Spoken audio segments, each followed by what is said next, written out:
തേച്ചു തേച്ചു എന്നാണ് പറയുന്നത്. സ്റ്റെല്ലയുടെ പെർസ്പെക്റ്റീവ് നോക്കുമ്പോൾ തേപ്പല്ല. അല്ല, പാപ്പന്റെ ഭാഗത്താണ് തെറ്റ് എൻ്റെ ഒരു ഇതില്. അപ്പോൾ സ്റ്റെല്ലയ്ക്ക് വേറെ വഴിയില്ല. സ്റ്റെല്ലയ്ക്ക് ഒരു ഡിസിഷൻ എടുത്തേ പറ്റൂ. പാപ്പന് വിഷമായി. ക്യാമറാമാനൊക്കെ ഡൗട്ടുണ്ട് എന്തുകൊണ്ട് സ്റ്റെല്ല പോയി, നടുവേദന ഉള്ളത് കൊണ്ടാണോ പോയതൊക്കെ ചോദിക്കുന്നത്. ഭയങ്കര വിഷമം തോന്നിയ ഒരു കാര്യം എന്താണെന്ന് വെച്ച് കഴിഞ്ഞാൽ, ആദ്യത്തെ ഒരു സീനുണ്ട്, അത് കട്ടായിപ്പോയി സെക്കൻഡ് പാർട്ടിൽ.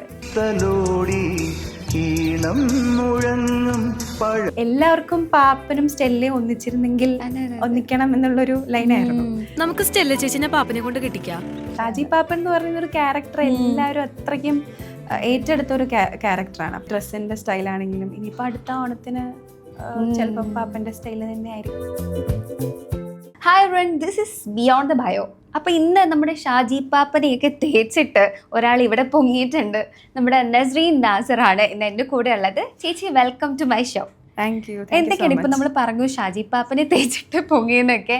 എന്താണ് ആട് 3ക്ക് ശേഷമുള്ള ഒരു ലൈഫ്, എങ്ങനെ പോകുന്നു, എങ്ങനെയുണ്ട് ഓഡിയൻസിൻ്റെ ഒക്കെ ഒരു, ആൾക്കാരുടെ ഒരു ഇതൊക്കെ എങ്ങനെയുണ്ട്, അഭിപ്രായങ്ങളൊക്കെ? ആട് 2-ന് ശേഷം ഒരു 7-8 ഇയേഴ്സിൻ്റെ ഗ്യാപ്പുണ്ട് ആട് 3ക്ക്. അതെ, ഈ പറയുന്ന പോലെ എല്ലാവരും തേച്ചു തേച്ചു എന്നാണ് പറയുന്നത്. കേട്ട് മടുത്തു. ആക്ച്വലി തേച്ചിട്ടില്ല. സ്റ്റെല്ല പറഞ്ഞു പാപ്പനോട്. ഞാനത് ചോദിക്കാൻ വരുമായിരുന്നു, സ്റ്റെല്ല തേച്ചോ? സ്റ്റെല്ലയുടെ ഒരു പെർസ്പെക്റ്റീവ് നമ്മൾ നോക്കുമ്പോൾ അതൊരു തേപ്പാണോ? സ്റ്റെല്ലയുടെ പെർസ്പെക്റ്റീവ് നോക്കുമ്പോൾ തേപ്പല്ല. അല്ല. പക്ഷേ ആൾക്കാർ എപ്പോഴും നമ്മുടെ നായകൻ്റെ കൂടെയാണല്ലോ. അപ്പോൾ സ്റ്റെല്ലയ്ക്ക് പരമാവധി പറ്റുന്നത് വരെ സ്റ്റെല്ല വെയിറ്റ് ചെയ്തു. പാപ്പൻ കല്യാണം കഴിക്കുന്നതിന്, അതായത് കല്യാണം ഉറപ്പിച്ചെങ്കിലും പാപ്പൻ്റെ അടുത്ത് പോയി പറയുന്നതിനോടൊരു ഉദ്ദേശമുണ്ട്. അതായത് ഇനി വെയിറ്റ് ചെയ്യണമെന്ന് പാപ്പൻ പറയുമായിരിക്കും എന്ന് വിചാരിച്ചിട്ടാണ് സ്റ്റെല്ല പോയി പറയുന്നത് തന്നെ. പക്ഷെ അപ്പോഴും പാപ്പനൊന്നും മിണ്ടിയില്ല. സ്റ്റെല്ലയ്ക്ക് ഞാനും അതിങ്ങനെ ആലോചിച്ചു സിനിമ കണ്ടപ്പോൾ പാപ്പൻ എന്തെങ്കിലും തിരിച്ച് പറയോ, പക്ഷെ പാപ്പൻ പറഞ്ഞില്ല. അപ്പം പിന്നെ പാപ്പന്റെ ഭാഗത്താണ് തെറ്റ് എൻ്റെ ഒരു ഇതില്. അപ്പോൾ സ്റ്റെല്ലയ്ക്ക് വേറെ വഴിയില്ല. സ്റ്റെല്ലയ്ക്ക് ഒരു ഡിസിഷൻ എടുത്തേ പറ്റൂ. വീട്ടിൽ നിന്നുള്ള പ്രഷർ എന്ത് ചെയ്യാൻ പറ്റും.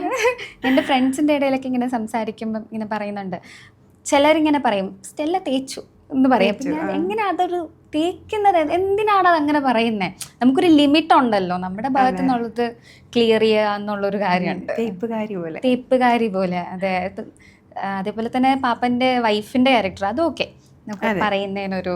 അതെ. അപ്പം എന്നിട്ടും ആൾക്കാർ പറയുന്നുണ്ട് മേരി പറഞ്ഞിട്ടാണ് പോയത്. അത് ഭാര്യയാണ്. ഭാര്യ പറഞ്ഞിട്ട് പോകുന്നത് അതൊരു ന്യായമായിട്ടല്ല. ഞാൻ പ്രണയിച്ചൊരു വ്യക്തിയാണ്.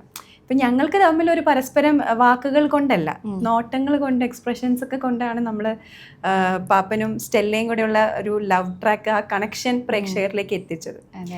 പക്ഷെ അത് ക്യാമറാമാനൊക്കെ ഡൗട്ടുണ്ട് എന്തുകൊണ്ട് സ്റ്റെല്ല പോയി, നടുവേദന ഉള്ളത് കൊണ്ടാണോ പോയതൊക്കെ ചോദിക്കുന്നത്. ഞാൻ ചോദിച്ചിട്ടുണ്ട്. ഇല്ല, നടുവേദന ഉത്തരം പറഞ്ഞു. നടുവേദന ആയിരുന്നെങ്കിൽ സെക്കൻഡിലേ പോവേണ്ടതാണ്, നോക്കേണ്ട കാര്യം പോലും ഇല്ലായിരുന്നു. അങ്ങനെ പ്രണയത്തിന് അതൊന്നും തടസ്സം അല്ലല്ലോ. അതെ. സ്റ്റെല്ല ട്രൂ ലവ് ആയിരുന്നു, പാപ്പൻ കണ്ടില്ല. ഓക്കെ, എങ്ങനെയുണ്ട് ഓഡിയൻസ് ഒരു ആട് 3ക്ക് ശേഷമുള്ള ഒരു ലൈഫ് എങ്ങനെയാണ്? ആട് 3ക്ക് ശേഷം ലൈഫ് കുറച്ചുകൂടെ ഒന്ന് എല്ലാവരും പുറത്ത് പോകുമ്പോൾ ഒക്കെ റെക്കഗ്നൈസ് ചെയ്യുന്നുണ്ട്. ഇപ്പം കൂടുതൽ ആട് 2-ൻ്റെ ഇപ്പം ആട് 3 ഷൂട്ട് സ്റ്റാർട്ട് ചെയ്യുന്നതിന് മുന്നേ വരെയും പുറത്തൊക്കെ പോകുമ്പോഴത്തേക്കും ആളുകളൊക്കെ എന്തായാലും ചോദിക്കും. പക്ഷെ അതിനേക്കാൾ ഇരട്ടിയാണ് ഇപ്പോൾ ആൾക്കാർ വന്ന് സംസാരിക്കുന്നതായിക്കോട്ടെ, എവിടെയെങ്കിലും പോകുമ്പം അപ്പോഴും ചോദ്യം തന്നെയാണ്. എന്നാലും ഒരുപാട് സന്തോഷം ഒത്തിരി പേര് തിരിച്ചറിയുന്നത്. എല്ലാവർക്കും ഒരു കാര്യം, എന്നാലും സ്റ്റെല്ലേ ഇത് ചെയ്തല്ലോ എന്നുള്ളൊരു കാര്യമാണ് എല്ലാവരും പറയുന്നത്.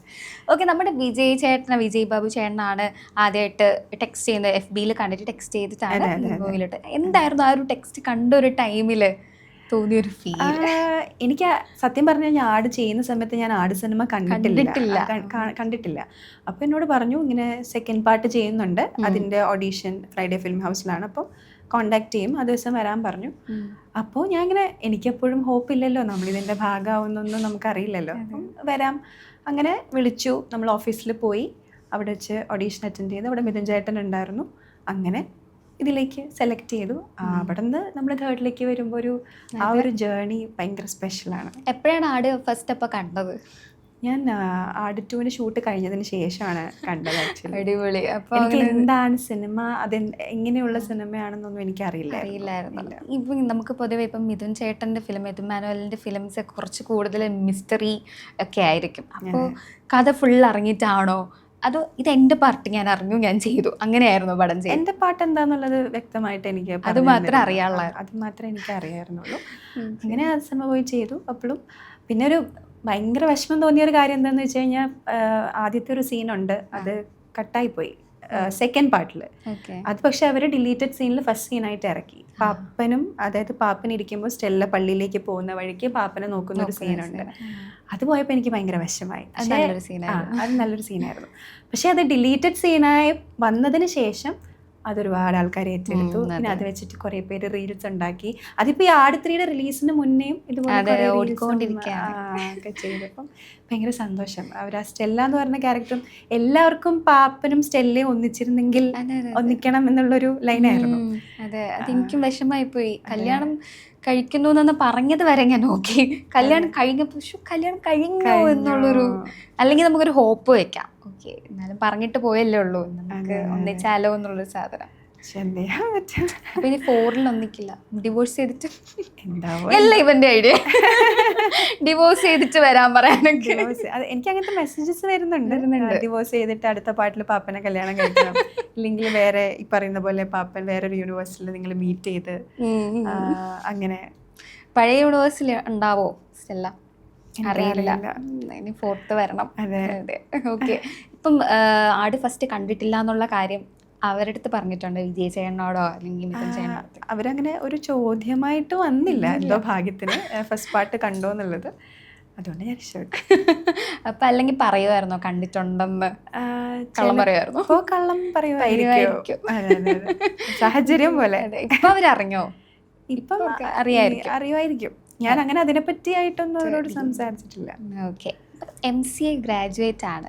ഇപ്പോൾ ഈ MCA പഠിക്കുന്ന ടൈമിൽ ഈ ഒരു പ്രൊഫഷൻ അല്ലെങ്കിൽ പാഷൻ രണ്ടും കൂടെ എങ്ങനെ കൊണ്ടുപോകാൻ നോക്കിയത്? MCA ആക്ച്വലി ഞാൻ ഡിഗ്രി ചെയ്തത് BSc കമ്പ്യൂട്ടർ ആപ്ലിക്കേഷൻസ് ആണ്. അപ്പം ഞാൻ തീരുമാനിച്ചു ഇനി IT ആയിട്ട് യാതൊരു ബന്ധവും എനിക്കിനി വേണ്ടെന്ന് ഞാൻ തീരുമാനിച്ചു. പക്ഷേ എന്തുകൊണ്ടോ MCAയിലേക്ക് ഞാൻ വന്നു. ആ സമയത്ത് ഈ രാജഗിരി കുറച്ച് ഭയങ്കര സ്ട്രിക്റ്റ് ആണ്. അപ്പോൾ എനിക്കൊരു ബ്രേക്ക് എടുക്കേണ്ടി വന്നു. എനിക്ക് കുറച്ച് ഷോസ് വന്നിരുന്നു ആങ്കറിങ്ങിൻ്റെ. ഞാൻ ഇന്ത്യൻ വോയിസ് ജൂനിയർ എന്ന് പറഞ്ഞിട്ട് ആങ്കറിങ് പ്രോഗ്രാം ചെയ്തിട്ടുണ്ട്. അപ്പോൾ അവരുടെ ടീമിന് എൻ്റെ വേറെയും റിയാലിറ്റി ഷോ കമ്പയറിങ്ങിന് വിളിച്ചു. പക്ഷേ അപ്പോഴും രാജഗിരി കുറച്ച് പഠിത്തമായിട്ടൊക്കെ സ്ട്രിക്റ്റ് ആയതുകൊണ്ട് എനിക്ക് അങ്ങനെ കുറച്ച് ബ്രേക്കൊക്കെ എടുക്കേണ്ടി വന്നു. അങ്ങനെ ഇത്രയും ഒരു ഗ്യാപ്പൊക്കെ വന്നു. പഠിക്കാനൊക്കെ എങ്ങനെയായിരുന്നു? പഠിക്കാനൊന്നും കുഴപ്പമില്ലായിരുന്നു. മിടുക്കിയായിരുന്നു. കുഴപ്പമില്ലാതെ പഠിക്കുമായിരുന്നു. MCAക്ക് ഡിസ്റ്റിങ്ഷൻ ഒക്കെ ഉണ്ടായിരുന്നു. ഓക്കെ. ഫിലിം എപ്പോഴാണ് പാഷനായിട്ട് തോന്നിയത്? ഞാൻ ചെറുപ്പം തൊട്ട് സിനിമ ചെയ്യുന്നുണ്ട്. അതെ, എനിക്കറിയാം. ഞാൻ രാക്ഷസ രാജാവിനെ പറ്റി ചോദിക്കാൻ വരുമായിരുന്നു. ഞാൻ ബാക്കി ഫ്രണ്ട്സും ഒത്തിരി ഫിലിംസ് ഞാൻ എടുത്തു നോക്കി എവിടെയൊക്കെ ഉണ്ടെന്നൊക്കെ. പക്ഷെ രാക്ഷസ രാജാവ് 2001 റിലീസ്. ഞാൻ ആ സമയത്ത് ജനിച്ചിട്ടില്ല. ഞാൻ ജനിക്കുന്ന വർഷമാണത്. അതുകൊണ്ട് എനിക്കറിയാം. അതുകൊണ്ട് ഞാൻ അത് ഓർത്ത് വെച്ച്. ആ ഒരു സെറ്റിൽ എന്തെങ്കിലും ഓർമ്മയുണ്ടോ രാക്ഷസ രാജാവിന്റെ? അങ്ങനെ ഓർമ്മയുണ്ടോന്ന് വെച്ച് കഴിഞ്ഞാൽ മമ്മൂക്കയായിട്ട് ഫോട്ടോ എടുത്തിട്ടുണ്ട്, അതൊരു ഓർമ്മയുണ്ട്. പിന്നെ ആ ഫോട്ടോ ഇപ്പോഴും ഉണ്ടോ? കയ്യിലുണ്ട്, അത് ആൽബം. ഞാൻ ഇൻസ്റ്റയൊക്കെ നോക്കിയിട്ട് ഒരിടത്തും കണ്ടില്ല. അതിലില്ല, ഫോട്ടോസൊക്കെ കയ്യിലുണ്ട്. പിന്നെ ആക്ട്രസ് മീന, മാന്യ, അവരുടെ കൂടെയൊക്കെയുള്ള ഫോട്ടോസൊക്കെ ഉണ്ട്. അതൊക്കെ നമ്മൾ മെമ്മറി ആയിട്ട് സൂക്ഷിച്ചു വെച്ചിട്ടുണ്ട് ഫോട്ടോസ്. വേറെ അല്ലാത്ത ലൈക്ക് ഒരു സിറ്റുവേഷൻ അങ്ങനെ ഒന്നും? സ്വപ്നം ത്യജിച്ചാൽ എന്ന് പറഞ്ഞ സോങ്ങിലാണ് ഞാൻ വരുന്നത്. ആ സോങ്ങിൽ മാത്രമേ ഞാനുള്ളൂ. അപ്പം അതിൽ ലിറിക്സ് പാടുന്ന സമയത്ത് എന്നെ കൊണ്ട് വിനയൻ സാർ പാടിപ്പിച്ച് നോക്കി. പക്ഷെ ആ സമയത്തുള്ള നാണം കൊണ്ട് ഞാൻ പിന്നോട്ട് നോക്കിയൊക്കെയാണ് പാടിയത്. അപ്പം അങ്ങനത്തെ ചെറിയ ചെറിയ എന്തൊക്കെയോ ഓർമ്മകളുണ്ട് ആ സമയത്ത്. അതെ, വന്നതൊക്കെ അടിപൊളിയായിരുന്നു. ഇപ്പോൾ ഫ്രണ്ട്സിൽ നീന്താൻ അത് എനിക്ക് ആക്ച്വലി ഫ്രണ്ട്സിലേക്ക് കോള് വന്നത് എൻ്റെ ബ്രദറിനാണ്. അപ്പോൾ ഡയറക്ടർ സിദ്ദിഖ് സാർ നമ്മുടെ നെയ്ബറായിരുന്നു. അപ്പോൾ അങ്ങനെയുള്ള പരിചയമുണ്ട് ഫാമിലി ആയിട്ട്. അങ്ങനെ ഫ്രണ്ട്സിലേക്ക് കോൾ ചെയ്തപ്പം നീന്തുന്ന ഒരു സീൻ ഒരു വരുന്നുണ്ട്. അപ്പോൾ അത് പുള്ളിക്ക് നീന്താൻ അറിയില്ല.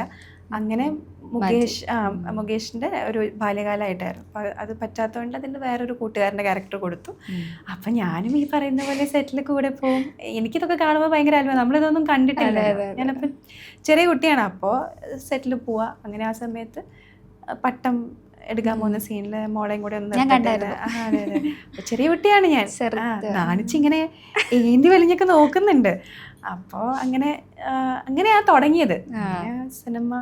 അപ്പോൾ ഒബ്വിയസ്ലി ആ സമയത്ത് അങ്ങനെ പാഷൻ അങ്ങനത്തെ ഒരു സാധനമൊന്നും വരത്തില്ല. ഇല്ല, അങ്ങനെ അപ്പം ഒരു ടൈം എത്തിയപ്പോൾ എപ്പോഴായിരിക്കും എനിക്ക് ഫിലിം ഇനി ഫോളോ ചെയ്താൽ കൊള്ളാം? അത് നമ്മൾ സിനിമ ചെയ്ത് വന്നപ്പം താല്പര്യം സ്വാഭാവികമായിട്ടുണ്ട്. കാരണം നമ്മളെ ആൾക്കാർ തിരിച്ചറിയുന്നുണ്ട്. പിന്നെ എന്താ പറയുക, അഭിനയിക്കാൻ ഇഷ്ടമാണ്. അങ്ങനെ ആ ഒരു താല്പര്യം വന്നു. അങ്ങനെ അത് വലുതാവും തോറും കൂടി വന്നതേ ഉള്ളൂ. അപ്പം എന്തായാലും നമുക്കൊരു ഗെയിം കളിച്ചാലോ? ഭയങ്കര സിമ്പിളാണ്. ഞാൻ കുറച്ച് സിറ്റുവേഷൻസ് തരും. അത് നമ്മുടെ ആടിൽ അഭിനയിച്ചവർ ഈ ഒരു സിറ്റുവേഷൻ ചെയ്യാൻ ചാൻസ് ഈ ഒരു ആക്ടർ ആയിരിക്കും എന്നുള്ളൊരു സിമ്പിളാണ്. Who ruins a serious take by cracking a joke and making everyone laugh? അങ്ങനെ ചോദിക്കുവാണെങ്കിൽ അങ്ങനത്തെ സിറ്റുവേഷൻസ് ഉണ്ടായിട്ടുണ്ടോ ആടില്? അയ്യോ, അങ്ങനെയൊക്കെ എനിക്കാകെ വളരെ കുറച്ച് ദിവസത്തെ ഷൂട്ടേ ഉണ്ടായിരുന്നുള്ളൂ. അപ്പോൾ എനിക്ക് അങ്ങനെ ഒന്നും അവരുടെ കൂടെ നിന്ന് എക്സ്പീരിയൻസ് ചെയ്ത ഒരു രീതിയിലേക്ക് എനിക്ക് പറയാനുള്ള ഒരു ഇതായിട്ടില്ല. എന്നാലും അത് എല്ലാവരെ കൊണ്ടും പറ്റുന്ന സംഭവമാണ്. ആക്ച്വലി ഇന്നൊരാളെന്ന് പറയാനായിട്ട് നമുക്ക് പറ്റില്ല. അങ്ങനെ ചോദിക്കുവാണെങ്കിൽ ഇപ്പം നമുക്ക് തൽക്കാലം ഇപ്പം ചേട്ടൻ ഇരിക്കട്ടെ. ഞാൻ ജയസൂര്യയുടെ ഒരു ഇൻ്റർവ്യൂവിൽ ഒരു സീനിനെ പറ്റി പറഞ്ഞിട്ടുണ്ടായിരുന്നു. അത് ഫസ്റ്റിലാണോ സെക്കൻഡിലാണോ എന്നറിയില്ല. ഒരു കള്ളിൻ്റെ കുപ്പി തറയെ വീണ് പൊട്ടുമ്പോൾ അത് പെട്ടെന്ന് ഇംപ്രവൈസ് ചെയ്തു. അങ്ങനെ ഇപ്പം എല്ലാവരും അങ്ങനെ തന്നെയാണ്, എല്ലാ ആക്ടേഴ്സും അങ്ങനെ തന്നെയാണ്. ഇപ്പം ചില സമയത്ത് അവർ തന്നെയാണ് ഇപ്പോൾ കൂടെ നിൽക്കുന്ന ആൾക്ക് ഡയലോഗ്സ് കുറച്ചും കൂടെ പറഞ്ഞു കൊടുക്കുന്നത്. അത് എല്ലാവരും തമ്മിൽ അങ്ങോട്ടും ഇങ്ങോട്ടും ഒരു സപ്പോർട്ടുണ്ട്. അത് ഞാൻ കേട്ടിട്ടുണ്ട്. സെറ്റിൽ എല്ലാവരും അങ്ങനെയാണ്. ഇപ്പോൾ ഓൺ ദ സ്പോട്ടാണ് അവർ പെട്ടെന്നൊരു ഡയലോഗ് അങ്ങ് പറയും, പെട്ടെന്ന് എല്ലാവരും ചിരിക്കും. അപ്പോൾ പിന്നെ നമുക്കതങ്ങ് ഈ സീനിൽ അത് എടുക്കാലോ, അങ്ങനെ ഒരു തോട്ട് വരുമല്ലോ. ഓക്കെ, അത് എനിക്ക് എന്താ പറയുക, ആടിലെ എല്ലാവരുടെയും സംസാരം ഉണ്ടല്ലോ ഭയങ്കര ഇഷ്ടമാണ്. പ്രത്യേകിച്ച് ഷാജി പാപ്പൻ്റെ ആ ഒരു സ്റ്റൈൽ അടിപൊളിയാണ്. സോ നമ്മുടെ ആട് 2-ലും ആട് 3-ലും അഭിനയിച്ചു. അതിൽ ഒരിക്കലും മറക്കാൻ പറ്റാത്തൊരു സെറ്റിലെ എന്തെങ്കിലും ഓർമ്മകളുണ്ടോ? സെക്കൻഡ് ഓർ തേർഡ് ഏതുവരാണ്? മറക്കാൻ പറ്റാത്ത ഓർമ്മ ആട് 2-ലേക്ക് വരുന്ന സമയത്ത് നമുക്ക് എല്ലാവരും കണ്ടിട്ടില്ല. എല്ലാവരും പുതിയതായിട്ടാണ് നമ്മൾ മീറ്റ് ചെയ്യുന്നത്, ആദ്യമായിട്ടാണ് മീറ്റ് ചെയ്യുന്നത്. അപ്പോൾ അതിൻ്റേതായിട്ടുള്ള ഞാൻ കുറച്ച് നെർവസ് ആയിരുന്നു. എനിക്ക് പോയി സംസാരിക്കാനുള്ള ഞാനൊരു ആംബിവേർട്ടാണ്. അപ്പോൾ എനിക്ക് ഫസ്റ്റ് പോയി ഒരാളോട് പോയി സംസാരിക്കാൻ അത് കുറച്ച് പുറകോട്ടാണ്.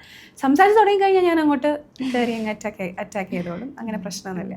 അപ്പോൾ ജേട്ടനാണ് ഇങ്ങോട്ട് വന്നിട്ട് ഹലോ ഞാൻ ജയസൂര്യ എന്നൊക്കെ പറഞ്ഞ് പുള്ളിയാണ് പരിചയപ്പെടുത്തിയത്. കംഫർട്ടാക്കി. അങ്ങനെ സെറ്റിൽ എല്ലാവരും ഭയങ്കര നമുക്കൊരു കംഫർട്ടബിൾ അറ്റ്മോസ്ഫിയർ ആയിരുന്നു. അപ്പോൾ അഭിനയിക്കാനും പ്രശ്നമില്ല. എന്താ പറയുക, അഭിനയിക്കുന്ന സമയത്താണെങ്കിലും നമുക്ക് ഇങ്ങനെ ചെയ്താൽ നന്നായിരിക്കും എന്ന് ചേട്ടൻ്റെ വക സജഷൻസ് ഉണ്ടാവും. അപ്പോൾ അങ്ങനെയുള്ള രീതിയിൽ ഹെൽപ്പും സപ്പോർട്ടും ഒക്കെ ഉണ്ടായിരുന്നു. സെറ്റിലെ ഫണ്ണൊക്കെ എങ്ങനെയാണ്? ഇവര് ഷാജി പാപ്പനും ടീമിനെ പോലെ തന്നെയാണ് എപ്പോഴും ഫണ്ണാണ്? ആണ് എല്ലാവരും ആ ക്യാരക്ടർ പോലെ തന്നെയാണ്. ഇവരെല്ലാവരും ഒരുമിച്ചാണ്. കാരണം ഒരുപാട് ഡേയ്സ് ഇവർ ഒരുമിച്ച് കൂടെ ഉള്ളപ്പം അത് അത്രയും ഒരു ബോണ്ട് ഇവർ ക്രിയേറ്റ് ചെയ്തിട്ടുണ്ട്. ഈവൻ ഫസ്റ്റ് പാർട്ട് തൊട്ടേ ഇവരുണ്ട്. അപ്പം അത്രയും നാളത്തെ പരിചയമുണ്ട്. അപ്പോൾ സെറ്റിൽ എല്ലാവരും കൂടെ ഈവൻ ഇപ്പം കുറേ സീൻസിൻ്റെയൊക്കെ ബിഹൈൻഡ് ദ ക്യാമറ ഇറക്കിയിട്ടുണ്ട്. അപ്പോൾ അതിൽ തന്നെ കുറേ സീൻസൊക്കെ വരുമ്പോൾ എല്ലാവരും കൂടെ ചേർന്ന് ചിരിക്കലും ഭയങ്കര എൻജോയ് ചെയ്തിട്ടുള്ളൊരു സിനിമയാണ്. ഈ ഇടയ്ക്കൊരു വീഡിയോ വന്നായിരുന്നു, മറ്റേ ഏത് കുരുവിയോ എന്തോ മൈനേനെ കയ്യിൽ വെച്ചിട്ട് അതും അവർ ക്യാരക്ടേഴ്സ് ആയിട്ട് ക്യാരക്ടറായിട്ട് തന്നെ ഇരിക്കണം. ഷാജി പാപ്പൻ എന്ന് പറയുന്ന ഒരു ക്യാരക്ടർ എല്ലാവരും അത്രയ്ക്കും ഏറ്റെടുത്ത ഒരു ക്യാരക്ടറാണ്. അപ്പോൾ അത് സംസാര രീതി, ഡ്രസ്സിങ് സ്റ്റൈല്, സംസാര രീതി നമ്മുടെ ഫ്രണ്ട്സിന്റെ ഇടയിൽ ഇതേ സംസാരം വരും. നല്ല ഫാനാണ്. അതുപോലെ തന്നെ ഡ്രസ്സിന്റെ സ്റ്റൈലാണെങ്കിലും ഇനിയിപ്പോൾ അടുത്ത ഓണത്തിന് ചിലപ്പം പാപ്പന്റെ സ്റ്റൈല് തന്നെ ആയിരിക്കാം. അത് ഇഷ്ടപ്പെടുന്ന ആൾക്കാരുണ്ട്. ഇപ്പൊ ചേച്ചിയുടെ അക്കൗണ്ടിൽ ഒരു ഫോട്ടോ ഉണ്ട്, വേഷത്തിലുള്ളത്. ഓക്കെ, ഇനി ഞാൻ ഔട്ട് ഓഫ് ദ സിലബസ് ചോദിക്കാം. ഈ ഇടയ്ക്ക് കണ്ട മൂവീസിൽ ഈ ഇടയ്ക്ക് കണ്ടെന്ന് പറയുന്നത് ഇതുവരെ കണ്ടതിൽ ഒരു ഓവർ റേറ്റഡ് ആയിട്ട് തോന്നിയ ഒരു മൂവിയും ഒരു അണ്ടർ റേറ്റഡ് ആയിട്ട് തോന്നിയ ഒരു മൂവി? അയ്യോ, അങ്ങനെയൊക്കെ എന്നോട് ചോദിച്ചു കഴിഞ്ഞാൽ കുറച്ച് ബുദ്ധിമുട്ടാണ്. എനിക്ക് അറിയില്ല, ഒരു ഇംഗ്ലീഷ് സിനിമ ഞാൻ പറയാം. Everything everywhere all at once എന്ന് പറഞ്ഞൊരു സിനിമയുണ്ട്. അതെനിക്ക് എല്ലാവരും കണ്ടിട്ടുണ്ടോ എന്നറിയില്ല, അധികം ആളുകൾ സംസാരിച്ച് ഞാൻ കേട്ടിട്ടില്ല. അതിലെ ഒരു മെയിൻ ക്യാരക്ടർ എന്ന് പറയുന്നത് ഒരു ഭയങ്കര സ്ട്രെസ്ഡ് ആയിട്ടുള്ളൊരു ടയേർഡായിട്ടുള്ളൊരു വുമനാണ്. അപ്പോൾ അവർക്കൊരു മകളുണ്ട്. മകളായിട്ട് കുറച്ച് ഈ പറയുന്ന പോലെ നല്ലൊരു കണക്ഷൻ ഇല്ല. ഹസ്ബൻഡായിട്ടാണെങ്കിലും ഒരു നല്ല ബോണ്ടില്ല. അപ്പോൾ അങ്ങനത്തെ ഒരു ഭയങ്കര സ്ട്രെസ്ഫുൾ ആയിട്ടുള്ളൊരു ലൈഫാണ് അവർക്ക്. അവരെ വേറൊരു യൂണിവേഴ്സിൽ നിന്ന്, അതായത് മൾട്ടിവേഴ്സ്, അവിടെ നിന്ന് ഒരാൾ കോണ്ടാക്ട് ചെയ്യണം. ആ കോണ്ടാക്ട് ചെയ്യുന്ന ആൾ ഈ പറയുന്ന നമ്മുടെ മെയിൻ മിഷേലിയോ എന്നാണ് നായികയുടെ പേര്, യഥാർത്ഥ പേര്. അവരുടെ ഭർത്താവിൻ്റെ വേറൊരു വേർഷനാണ് കോണ്ടാക്ട് ചെയ്യുന്നത്. അപ്പോൾ ഇവർ മൾട്ടിവേഴ്സിൽ ഇവർ ഒരു മാർഷൽ ആർട്ടിസ്റ്റാണ്, ഷെഫാണ്, അങ്ങനെ പല പല ക്യാരക്ടേഴ്സാണ്. അപ്പോൾ ഇതിൽ വില്ലനായിട്ട് വരുന്നത് അവരുടെ മകളാണ്. അതൊരു വേറൊരു വേർഷനായിട്ടാണ് വരുന്നത്. അപ്പോൾ ഒരു എന്താ പറയുക, വയലൻസിലൂടെ അവരായിട്ടുള്ള ഒരു പ്രശ്നം ഒന്നും ഒരു ഫൈറ്റിലൂടെ ഒന്നും സോൾവ് ചെയ്യാതെ ഇമോഷണലി കണക്റ്റ് ആവുന്നതാണ്. ലാസ്റ്റ് സിമ്പതിയും കൈൻഡ്നെസ്സും കൊണ്ടിട്ട് യഥാർത്ഥ ജീവിതത്തിൽ മകളായിട്ട് കണക്റ്റ് ആവുന്നതും ഹസ്ബൻഡായിട്ട് കണക്റ്റ് ആവുന്നതൊക്കെയാണ്. ഒരു ലവ്, കൈൻഡ്നെസ്, എംപതി, അതായത് ചെറിയ ചെറിയ ഒരു ഓർഡിനറി മൊമെൻറ്റ്സ് നമ്മുടെ ലൈഫിൽ ഉണ്ടെങ്കിൽ പോലും അതുപോലെ നമ്മൾ എംബ്രേസ് ചെയ്യണം എന്നൊക്കെ പറയുന്നൊരു വളരെ ഇമോഷണലി ഗ്രൗണ്ടഡ് ആയിട്ടുള്ളൊരു സിനിമയാണ്. അണ്ടർ റേറ്റഡ് എന്ന് ചിലപ്പോൾ എനിക്ക് അറിയില്ല, പക്ഷെ കൂടുതൽ ആളുകൾ അതിനെപ്പറ്റി സംസാരിച്ച് ഞാൻ കേട്ടിട്ടില്ല. അപ്പോൾ ഓവർ റേറ്റ് അങ്ങനെയൊക്കെ ചോദിച്ചു കഴിഞ്ഞാൽ അങ്ങനെ എനിക്ക് ഇപ്പോൾ എൻ്റെ എനിക്ക് ഓർമ്മയിലൊന്നും പറയാൻ വരുന്നില്ല. ഓക്കെ, എന്നാൽ നമുക്ക് സ്കിപ്പ് ചെയ്തിട്ട് നമുക്ക് ഒരു 3 ബെസ്റ്റ് ഫിലിംസ് ഓഡിയൻസിന് ആയിട്ട് സജസ്റ്റ് ചെയ്യാം. 3 ബെസ്റ്റ് ഫിലിംസ് ഏത് ലാംഗ്വേജ്, ഏത് ജോണർ? ഓക്കെ, അങ്ങനെ പറയുവാണെങ്കിൽ ക്വെൻറ്റിൻ ടൊറന്റിനോ എന്ന് പറഞ്ഞൊരു ഡയറക്ടറുണ്ട്. ഡയറക്ടറിൻ്റെ ഡെത്ത് പ്രൂഫ് എന്ന് പറഞ്ഞ സിനിമ എനിക്ക് ഭയങ്കര ഇഷ്ടമാണ്. പുള്ളിയുടെ സിനിമയുടെ സ്റ്റൈല് ഭയങ്കര ഒരു സ്റ്റൈലൈസ്ഡ് ആയിട്ടാണ് ചെയ്യുന്നത്. അതിൽ വയലൻസ് ആയിക്കോട്ടെ ഭയങ്കര ബ്രൂട്ടലാണ്, പക്ഷേ കണ്ടിരിക്കാൻ ഭയങ്കര ഒരു പ്രത്യേകതരം സ്റ്റൈലിലാണ് ആ സിനിമ ചെയ്യുന്നത്. അപ്പോൾ അതിലെ സ്റ്റൺസൊക്കെ കാണണം. അതൊരു കാർ ചേസിങ് ഒക്കെ ഉണ്ട്. അപ്പോൾ ഭയങ്കര രസമാണ്. എല്ലാവരും ശരിക്കും അങ്ങനെ നമ്മൾ ടെൻഷനിൽ ഇരുത്തുക എന്നുള്ളതാണ് അദ്ദേഹത്തിൻ്റെ സിനിമകളുടെയൊക്കെ ഒരു പ്രത്യേകത എന്ന് പറയുന്നത്. അപ്പോൾ ആ സിനിമ ഞാൻ സജസ്റ്റ് ചെയ്യും. പിന്നെ ചോദിക്കുവാണെങ്കിൽ ക്ലിൻറ്റ് ഈസ്റ്റ്വുഡ് എന്ന് പറഞ്ഞ ഡയറക്ടറുണ്ട്. ഡയറക്ടറിൻ്റെ ചാഞ്ചലിംഗ് എന്ന് പറഞ്ഞിട്ടൊരു സിനിമയുണ്ട്. അത് ഏഞ്ചലീന ജോളിയുടെ ഒരു സിനിമയാണ്. സ്വന്തം മകനെ കാണാണ്ടാവുകയാണ്. അപ്പോൾ അത് മിസ്സിങ് ആയതിനു ശേഷം അതായത് അതോറിറ്റി അവർക്ക് കണ്ടുപിടിച്ച് കൊടുക്കും, പക്ഷെ കൊടുക്കുന്ന കുട്ടി സ്വന്തം കുട്ടിയെല്ലാം തിരിച്ചറിയുകയും പക്ഷേ ഫൈറ്റ് ചെയ്യണം. അതായത് ഒരു പവറിൻ്റെ അബ്യൂസാണ് അവിടെ കാണുന്നത്. അതൊരു നല്ലൊരു സിനിമയാണ്. പിന്നെ ദ പെർസ്യൂട്ട് ഓഫ് ഹാപ്പിനെസ് എന്ന് പറഞ്ഞിട്ട് വിൽ സ്മിത്തിൻ്റെ ഒരു സിനിമ, ഫേവറേറ്റ്. അത് കാണുമ്പോൾ എപ്പോഴും എനിക്ക് നമ്മൾ എത്ര തവണ കണ്ടാലും മതി വരാത്തൊരു സിനിമയാണ്. സ്ട്രഗിൾസ് ഒക്കെ വളരെ അടിപൊളിയായിട്ട് വിൽ സ്മിത്ത് കാണിക്കുന്നുണ്ട്. ആ ജോബ് കിട്ടുന്ന സമയത്തുള്ള സന്തോഷം, ഇമോഷണലി ഭയങ്കരമായിട്ട് നമുക്ക് കണക്റ്റ് ആവുന്ന ഒരു സിനിമയാണ്. അപ്പം ഇത് 3 ഞാൻ സജസ്റ്റ് ചെയ്യും. ഓക്കെ, അപ്പം എല്ലാവരും ഒന്ന് കണ്ടു നോക്കാം. ഓക്കെ, നെക്സ്റ്റ് ഞാൻ ചെറിയൊരു ടാസ്ക് ആയിട്ടെ. ഓക്കെ, ആങ്കർ ആയിരുന്നു നമ്മുടെ ഇന്ത്യൻ വോയിസ് ജൂനിയർ. കുറേ വർഷമായി, കുഴപ്പമില്ല, ഇപ്പോഴും ഉള്ളിൽ ആങ്കർ ഉണ്ടാവും.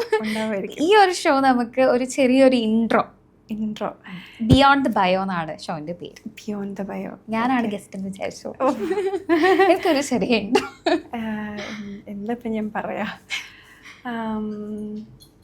ഇത് ഭയങ്കര ടാസ്ക് ആയി പോയിട്ട്, കാരണം നമ്മൾ ഈ ആങ്കറിങ് ഒക്കെ ഇപ്പം എനിക്കറിയാം ഇത് നമ്മൾ അത്രയും എനർജി കൊടുത്ത് ചെയ്യുന്നൊരു സംഭവമാണ്. ആങ്കറിങ് ചെയ്യുന്ന സമയത്ത് അറിയാം അതിൻ്റെയൊക്കെ ഒരു ഇൻട്രൊഡക്ഷന് വേണ്ടി ഇങ്ങനെ നോക്കി. ചില സമയത്ത് നമ്മൾ ഈ ഓണത്തിൻ്റെ പരിപാടികൾ ഒക്കെ സ്പെഷ്യൽ ഷൂട്ടൊക്കെ വരുന്ന സമയത്ത് എന്ത് ഇൻട്രോ കൊടുക്കും, ആ സമയത്ത് മൊത്തം നമ്മൾ നമ്മുടെ കയ്യിൽ നിന്നിട്ടൊക്കെയാണ്.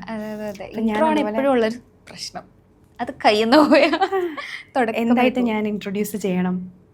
ആങ്കർ ആണ് ഇന്ന് എൻ്റെ കൂടെ ഉള്ളത്, ആങ്കർ സൂര്യയാണ്, അത് മതി. ഓക്കെ, വലിയതായിട്ട് പൊലിപ്പിക്കാൻ ഞാൻ ഈ ക്യാമറയിൽ നോക്കി പറയണം അല്ലേ?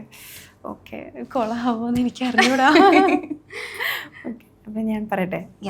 Hello viewers, beyond the bio എന്ന പ്രോഗ്രാമിലേക്ക് എല്ലാവർക്കും സ്വാഗതം. അപ്പോൾ ഇന്ന് നമ്മുടെ കൂടെയുള്ളത് യങ് ആൻഡ് വൈബ്രൻ്റ് ആയിട്ടുള്ളൊരു മറ്റൊരു ആങ്കറാണ്, മറ്റാരുമല്ല സൂര്യയാണ്. സൂര്യ, വെൽക്കം ടു ദ ഷോ.